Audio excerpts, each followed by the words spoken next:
سلام دوستان، دوباره اومدیم به یک بازی جذاب و قشنگ.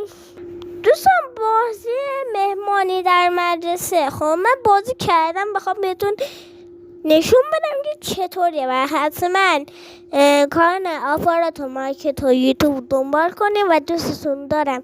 عشق منین، دوستتون دارم یه دونه و بزنید سراغ بازی. دوستان حتما دنبال کنین یا لایکی قلبی چیزی کنین دیگه، چون که فقط یکی لایک کردین. خواهش میکنم فقط لایک کنین، چون من براتون بازی های جذاب و قشنگ میذارم. پس حالا بریم سراغ بازی، فقط لایک کنید، ناراحت میشم. بزن بریم سراغش.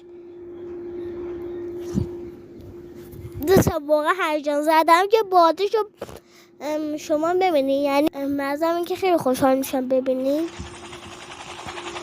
دوستان اینطوریه.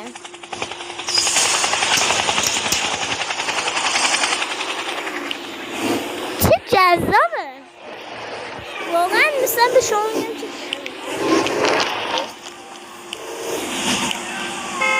دوستان. مثلا من تو این قسمت وسایل خریدم. خب مثلا مهمانی در مدرسه مد شده است، یعنی من تو مارکت مد شده ریختم ولی تو بازار مد شده نه، همتون میدونین دیگه.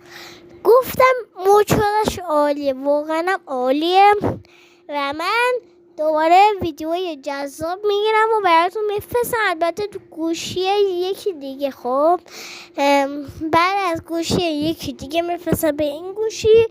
خب بعد شما تماشا کنین، چون که مگاباتش گرونه.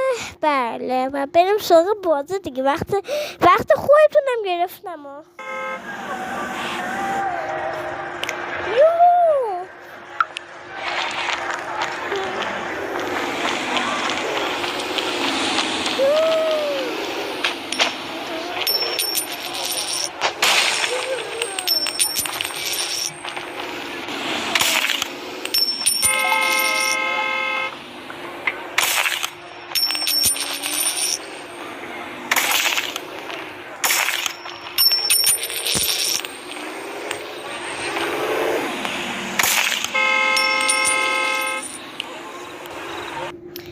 دوستان یه چیزی بگم.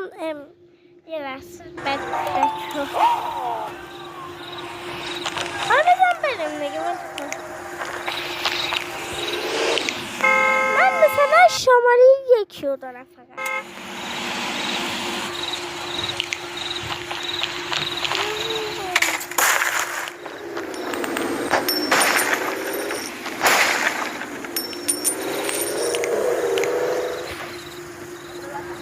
دوستان ما فقط آدم میکشیم و خونم خریدم، چون اینجا خونم میشه خرید.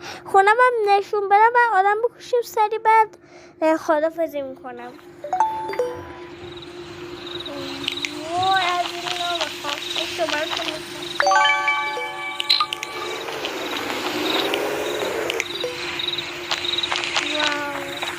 خونه من اینجا. قشنگ تماشا کنین، چون یه بار نشونتون میدم برای اینکه ویدیو زیاد میشه.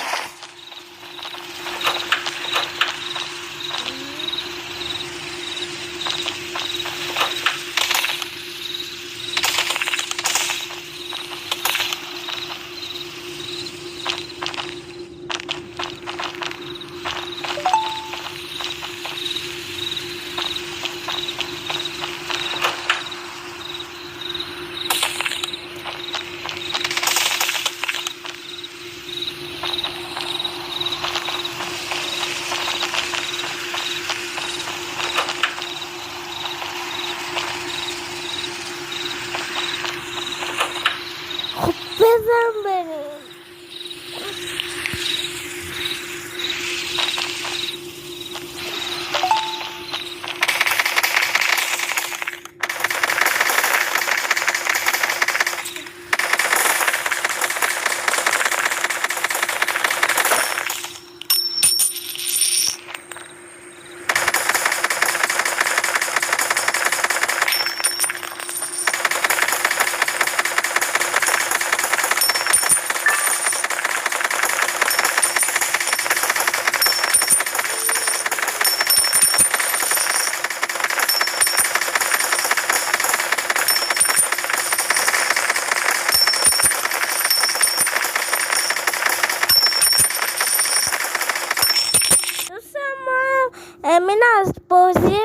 مهمانی در مدرسه و دوستتون دارم. عشق من این دوستتون دارم میدونم. برای ویدیو بعدی خدا نگهدار.